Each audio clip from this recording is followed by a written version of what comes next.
Ugnay sa karambola sa Nasugbu, Batangas, makakausap natin si Police Chief Inspector Diana Del Rosario. Magandang tanghali po, Chief Inspector Del Rosario. Si Rafi Tima po ito at live po kayo sa Balitang Hali. Yes, sir. Good afternoon po, sir. Opo, ano po yung lumabas sa initial investigation sa sanhi ng aksidente? Sir, bali po ang lumalabas sa investigation po, sir. Itong trailer truck po, sir, nawalan po ng preno. Tapos nabangga niya po yung likuran po nung kasunod niya na bus, na San Agustin bus.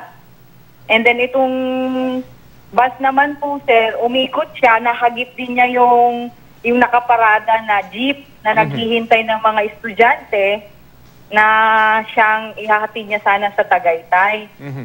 Yun po bang jeep na nahagip at nadamay, may laman na ho ba itong mga pasahero? Yes, sir. Meron pong mga pasahero na po, sir, na mga estudyante po, sir. High school student po, sir. Opo. Yung hubang kalsadang ito, pababang bahagi ho ba? Kaya't nung mawala ng preno ay nagtuloy-tuloy itong truck? Yes, sir. Tama po, sir. Pababa po, sir. Kumusta po yung injuries nung 15 iba pa na nasa ospital ngayon?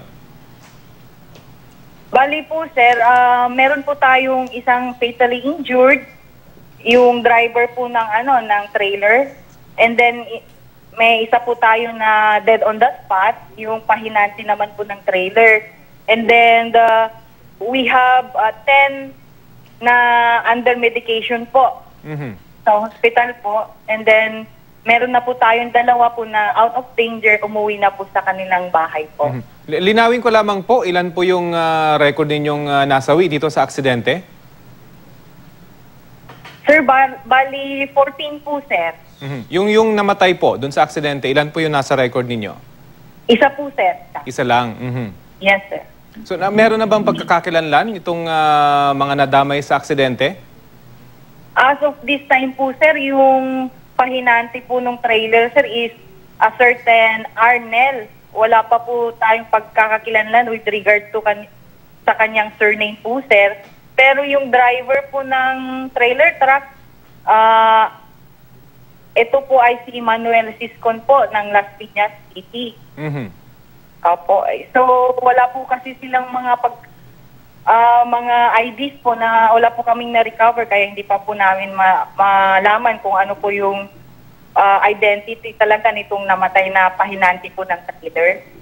Base po doon sa mga litratong aming nakikita mula kay Eli Bautista, matindi yung tama nung bus.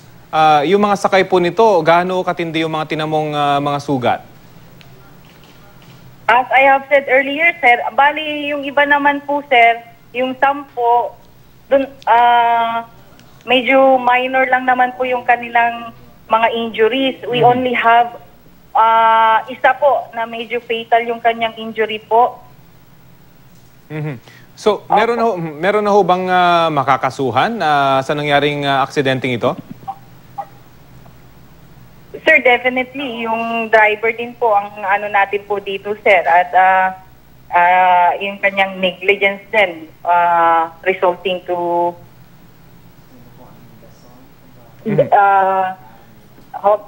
yung pagkapatay nga po ng mga damage to property, and then multiple injuries po ng mga biktima po. Ang binabanggit niyo po yung driver ng trailer truck? Driver po. Ayun, opo.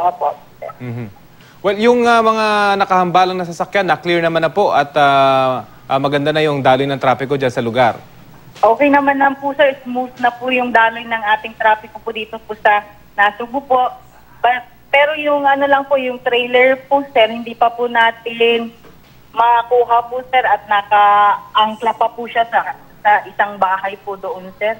Nandun pa po sa gilid ng daan po. Meron bang nadamay doon sa bahay na nadaganan ng trailer, container van?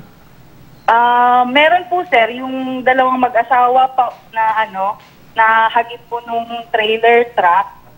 Pero sila naman po ay out of danger na po. Sila po yung 2 po na pinabalik na po sa kanilang bahay po. Well, sige po. Maraming salamat po sa inyong impormasyon. Police Chief Inspector Diana Del Rosario ng Nasugbu Police. Welcome po, sir. Good afternoon po ulit, sir.